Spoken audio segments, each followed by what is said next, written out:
السلام علیکم ورحمۃ اللہ وبرکاتہ۔ اہلاً و سہلاً اقرا محد الحافظات پشاور شاعری ورثت جماعت خاصہ دوم مضمون تفسیر سبق نمبر 6 سورہ ہود آیت نمبر 25۔ بسم اللہ الرحمن الرحیم۔ ترجمے کی طرف دیکھیں۔ وَلَقَدْ أَرْسَلْنَا نُوحًا إِلَىٰ قَوْمِهِ، اور تحقیق کے ساتھ ہم نے بھیجا نوح علیہ السلام کو إِلَىٰ قَوْمِهِ، اس کی قوم کی طرف۔ انی لکم نذیر مبین، کہ بے شک میں تم لوگوں کے لیے ڈرانے والا ہوں کھل کر۔ اللہ تعبدوا الا اللہ، یہ کہ عبادت نہ کرو سوائے اللہ کی۔ انی اخاف علیکم عذاب یوم علیم، بے شک میں ڈرتا ہوں تم پر دردناک دن کے عذاب سے۔ فقال الملأ الذین، پھر بولے سردار وہ لوگ جو کافر تھے، من قومہ، اس کی قوم کے، ما نراک الا بشرا مثلنا، ہم نہیں دیکھتے آپ کو مگر ایک انسان ہماری طرح۔ وما نراک اتبعک الا الذین، اور نہیں دیکھتے کوئی تابعداری کرتا ہو آپ کی، الا الذین، مگر وہ لوگ، ہم اراذلنا بادی الرائے، جو ہم میں ذلیل ہے، بادی الرائے اور بلا تعمل ہے۔ وما نرا لکم علینا، اور نہیں دیکھتے تمہارے علینا ہم پر، من فضل کوئی بڑائی، بل نظنکم کاذبین، بلکہ ہم تو خیال کرتے ہیں کہ تم سب جھوٹے ہو۔ قال یا قوم ارأیتم، بولے اے قوم دیکھو تو، ان کنت علی بینۃ، اگر میں ہوں صحیح راستے پر، میں رب اپنے رب کی طرف سے، وآتانی رحمتاً، اور دی ہے مجھے اپنے طرف سے رحمت، من عندی، اپنے طرف سے، فعمیت علیکم، پھر اس کو میں تمہاری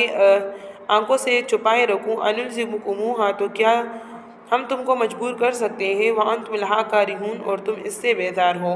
وَيَا قَوْمِ لَا أَسْأَلُكُمْ، اور اے میری قوم، لا أسألكم، میں نہیں مانگتا، علیہ، اس پر،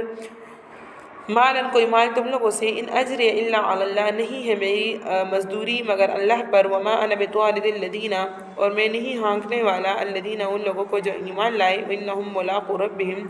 ان کو ملنا ہے اپنے رب سے، ولکنی اراکم، لیکن میں دیکھتا ہوں تم لوگوں کو، قوما تجہلون، ایک جاہل قوم۔ وَيَا قَوْمِ، اور اے قوم، مَن يَنصُرُنِي مِنَ اللَّهِ، اور کون مدد کرے گا میری، من اللہ سے، ان طردتہم،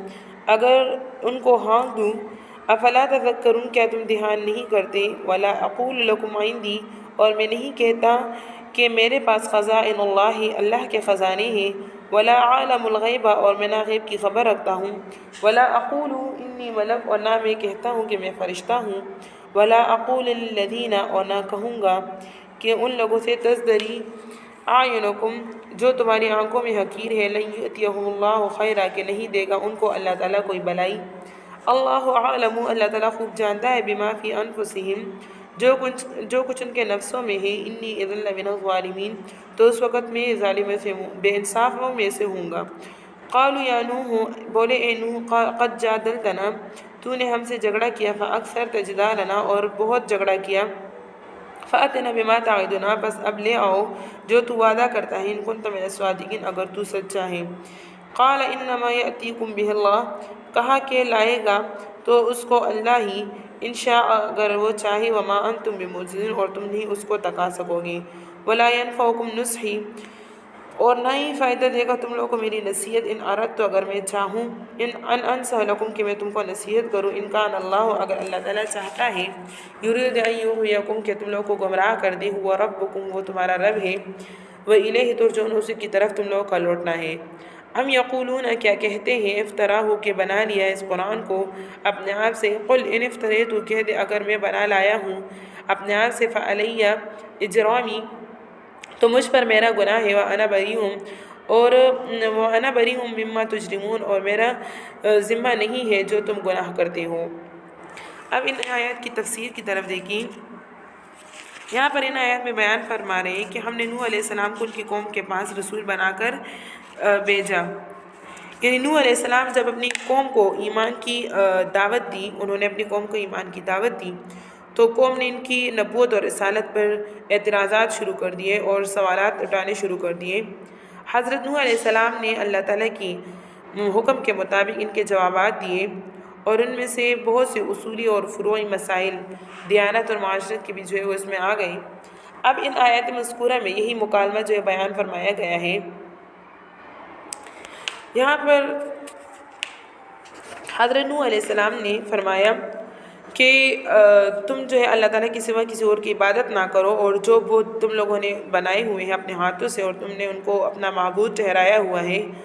ود اور سواں اور یغوث یعوق نصر، اس کو چھوڑ دو۔ یعنی ود، سواں، یغوث، یعوق اور نصر، یہ ان کو جو ہے بت تھے اور یہ لوگ ان کی عبادت کیا کرتے تھے۔ تو چنانچہ نوح علیہ السلام نے جا کر ان سے فرمایا کہ میں تم کو اللہ تعالیٰ کی عبادت کرنے کے جو ہے وہ دعوت دیتا ہوں، اور اللہ تعالیٰ کی عبادت کے علاوہ غیر اللہ کی عبادت سے صاف صاف تم لوگوں کو ڈراتا ہوں، اور اس ڈرانے کی تفصیل یہ ہے کہ میں تمہارے حق میں ایک بڑے تکلیف دینے والے دن کے عذاب کا اندیشہ رکھتا ہوں۔ سو ان کی قوم میں جو کافر سردار تھے تو وہ جواب میں کہنے لگے کہ تم جو نبوت کا دعویٰ کرتے ہو، جیسا نذیر مبین سے معلوم ہوتا ہے، تو ہمارے نفس میں یہ بات نہیں لگتی، کیونکہ ہم تو تم کو اپنی جیسے ایک انسان دیکھتے ہیں۔ یہاں پر اس تیسری آیت میں مشرکین کی گفتگو بیان کرے اور اس میں کچھ سوالات اور اعتراضات کیے گئے ہیں۔ تو یہاں پر اس کے کچھ الفاظ کی تشریح پہلے دیکھ لیں کہ لفظ ملأ یہ عام طور پر جماعت کے لیے بولا جاتا ہے، اور بعض ائمہ لغت کا کہنا ہے کہ قوم کے سرداروں اور ذمہ داروں کی جماعت کو ملأ کہتے ہیں۔ اور بشر کا معنی انسان یا آدمی کے ہیں۔ اراذل یہ ارذل کی جمع ہے، حقیر اور ذلیل کو کہا جاتا ہے جس کی قوم میں کوئی حیثیت اور عزت نہ ہو۔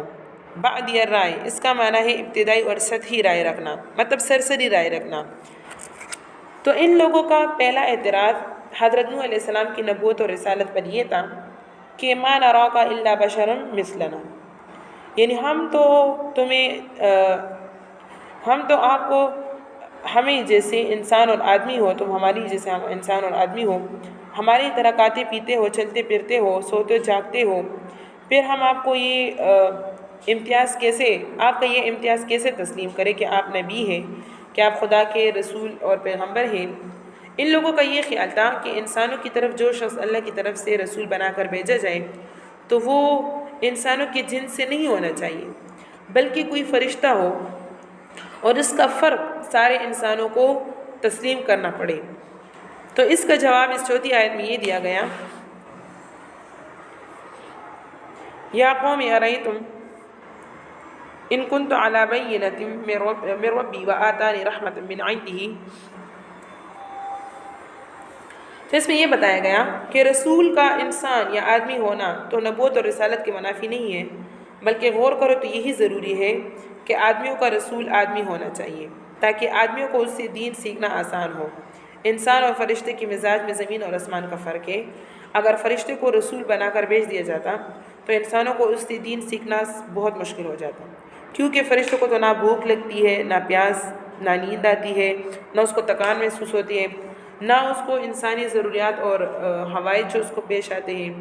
اور انسانوں کی اس کمزوری کا احساس وہ کیسے کرتا، اور بغیر اس احساس کے انسان عمل میں اس کا اتباع کیسے کر سکتا۔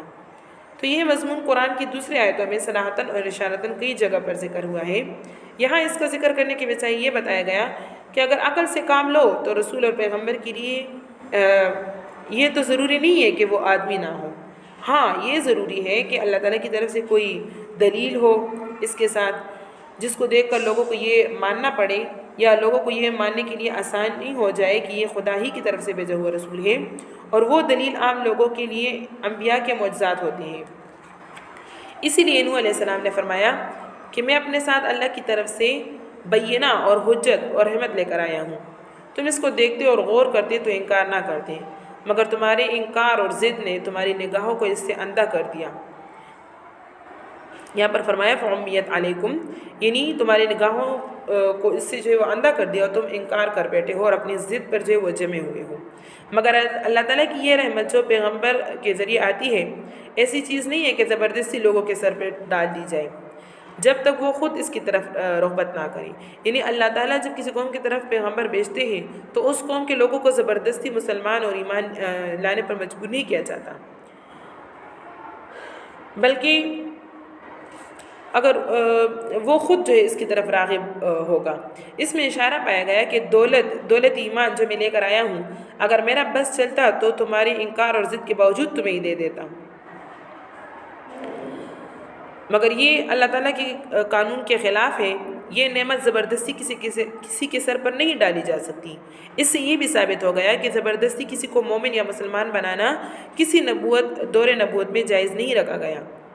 کیونکہ تلوار کے زور سے اسلام پھیلانے کا سفید جھوٹ گڑنے والے خود بھی اس حقیقت سے بے خبر نہیں ہے، مگر یہ بات ہے جو نواقفوں کے دل میں جو ہے وہ شک پیدا کرنے کے لیے چلتی جاتی ہے۔ اب یہاں پر اس کے ضمن میں اس کی وجہ بھی سمجھی گئی کہ فرشتے کو رسول کیوں نہیں بنایا گیا۔ وجہ یہ ہے کہ فرشتہ مافوق العادات، یعنی وہ جو ہے عادت کے خلاف وہ قوت اور طاقت رکھتا ہے اور اپنے وجود کی ہر حیثیت میں انسان سے جدا ہے۔ اس کو دیکھ کر ایمان لانا تو ایک جبری عمل ہو جاتا، مطلب زبردستی عمل ہو جاتا، اور کسی کی مجال تھی کہ فرشتے کے سامنے جو ہے وہ پھر انکار کر دیتا جو انبیاء کے سامنے کی جاتی ہے، اور وہ شرعاً وہ ایمان مقبول نہ ہوتا جو زبردستی جو ہے وہ کسی پر اختیار کیا جائے، بلکہ مطلوب جو مقصد ہے وہ ایمان بالغیب ہے کہ اللہ تعالیٰ کی قوت قاہرہ کا پورا جو ہے مشاہدہ کیے بغیر ایمان جو ہے وہ اختیار کیا جائے۔ ان کا دوسرا اعتراض یہ تھا وَمَا نَرَاكَ اتَّبَعَكَ إِلَّا الَّذِينَ هُمْ أَرَاذِلُنَا بَادِيَ الرَّأْيِ، یعنی ہم دیکھتے ہیں کہ آپ پر ایمان لانے والے سب جو ہے وہ سرسری نظر میں حقیر اور ذلیل اور کمینے لوگ ہیں، کوئی شریف بڑا آدمی نہیں ہے۔ تو اس اعتراض کے دو پہلو ہیں، ایک یہ کہ تمہاری بات اگر حق اور صحیح ہوتی تو قوم کے بڑے لوگ اس کو قبول کر لیتے، مطلب حضرت نوح علیہ السلام کی قوم کو جب نوح علیہ السلام نے دعوت دی تو انہوں نے کہا کہ اگر آپ کی یہ بات سچ ہوتی تو ہماری قوم میں جو بڑے آدمی تھے، جو مالدار لوگ تھے، تو وہ آپ کی تابعداری کرتے ہیں، بجائے اس کے کہ غریب لوگ آپ کی تابعداری کرتے ہیں۔ تو ان جھوٹے اور رذیل لوگوں کا قبول کرنے اس کی علامت ہے کہ آپ کی دعوت ہی قبول کرنے کے قابل نہیں ہے۔ اور اس اعتراض کا دوسرا پہلو یہ ہے کہ ہمارے لیے آپ کی دعوت ایمان قبول کرنے سے رکاوٹ یہ ہے کہ ہم ایمان لے آئے تو بحیثیت مسلمان ہم بھی ان کے برابر سمجھے جائیں گے، اور نمازوں کی صفوف اور دوسرے مجالس میں ہمیں ان کے ساتھ ان کے برابر بیٹھنا پڑے گا، یہ ہم سے نہیں ہو سکتا۔ مطلب اس کی قوم کے مالدار لوگ کہا کرتے تھے اگر ہم ایمان لے آئے تو ہم بھی پھر نمازوں میں اور مجلسوں میں جو ہے ان غریب لوگوں کے ساتھ بیٹھیں گے، تو یہ ہم سے نہیں ہو سکتا۔